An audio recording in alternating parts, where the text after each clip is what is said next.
bem-vindos a mais um podcast TBT Histórico, uma realização da Movijar com a produção da produtora Cine Gomes. Estou aqui mais um dia, mais uma vez com o nosso convidado Miguel para falar sobre o Império do Brasil, um período curto, né, que teve várias nuances, porque foram dois períodos, né, dividido então no primeiro Império e segundo Império Brasileiro com período de regência. Porque Dom Pedro I tem um filho, Dom Pedro II, mas é no seu governo que Dom Pedro ele vai instituir uma marca muito forte dentro da política brasileira, que é a primeira Constituição da nação, e dentro dessa Constituição ele utiliza os ditames do Iluminismo, e aí nós temos a questão da separação do poder em judiciário, executivo e legislativo, mas Dom Pedro vai ter uma máxima que é o poder moderador. É os quatro poderes. Né? Os quatro poderes brasileiros, onde ele é o poder moderador. Pode ser criadas diversas leis, julgadas e tudo mais, mas Ele que assina por último. Por último, e aí é o que se chama poder moderador. E a grande crise do governo dele é a questão da Cisplatina, que nós temos no sul do Império Brasileiro uma província chamada Cisplatina, onde de um lado está Buenos Aires e de outro está o Brasil, como grande império. E a Argentina já está formada, já está independente, e essa região para os argentinos é muito bem vista e para os brasileiros também.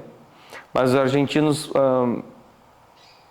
criam todo um cenário político de separação daquela região para eles absorverem como parte da Argentina. E acaba o tiro sendo pela culatra, porque aquela região toda se transforma numa nação nova, que é o Uruguai. O Uruguai ele nasce com essa questão do império, então é a grande derrota do Império do Brasil, que é a questão da Cisplatina, e aí nós podemos pensar, Luiz Soares, Cavani podiam ser pertencentes à seleção brasileira, que ajudaria bastante. Ajudaria bastante. Dom Pedro I, ele tem que voltar para Portugal, porque o pai dele morre, e ele precisa assumir o trono, e aí ele vai deixar o filho dele, com menos de 18 anos, para governar o Brasil. Só que para governar uma nação, dentro da Constituição brasileira, precisa ter 18. E é um período chamado de período regencial, onde muitas turbulências ocorrerão, inclusive uma que conhecemos bastante aqui no Sul, que é a Revolução Farroupilha.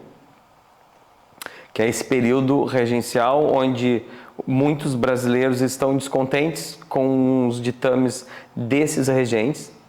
E para sanar essas grandes revoltas, aí nós temos balaiada, cabanagem, farroupilha, malês, carrancas. Todas essas grandes revoltas, sejam burguesas ou escravas, elas vão ser suprimidas pelo poder imperial até que se percebe que precisa da figura do rei. Então ocorre o golpe da maioridade. Dom Pedro II, antes de completar 18, assume o governo do Brasil como grande imperador.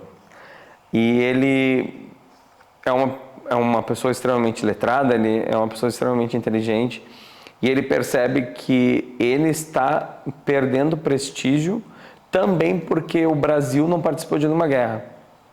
Eles não têm conquistas, ele não tem algo que possa ser criado, poemas, histórias, livros de suas grandes vitórias, até que surge a Guerra do Paraguai.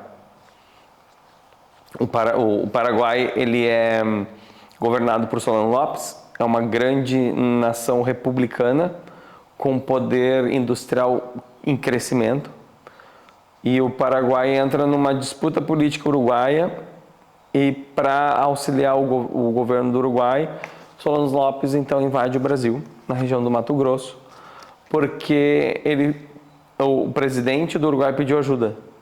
Quando ele chegou lá para dar ajuda, ele já tinha sido destituído e um novo governo pró-Brasil tinha assumido.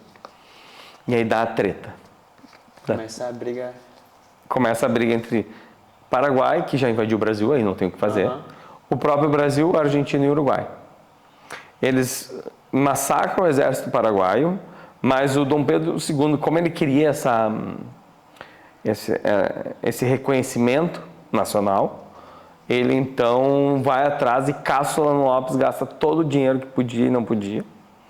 E ele consegue então não só caçar, como capturar, assassinar Solano Lopes. E ele tenta sair como o grande libertador do Brasil, o que vingou as mortes de quando o Paraguai invadiu, só que ao mesmo tempo ele deu poder a uma classe que não tinha, que são os militares. Porque os militares não tinham história, mas agora eles têm conquistas. E são esses militares que vão dar um golpe nele. E o Brasil vai deixar de ser império para virar uma república. O Marechal Deodoro da Fonseca, o Floriano Peixoto, são ex-combatentes da Guerra do Paraguai. Que aí eles ganham prestígio e poder para assumir e derrubar os... Eles criaram uma visão, o povo tem uma visão deles como também líderes, eles enxergam eles como líderes e heróis. Heróis. E para eles é justo, né? Porque eles ganharam uma guerra, então eles têm direito de estar no poder também. E essa virada para a República, que vai precisar de uma nova Constituição, já é um período de transição do século XVIII para o XIX, e aí nós temos a questão do voto. O voto ele é cabresto. Tu vota aberto. Então tu diz para quem tu queres deixar o seu voto.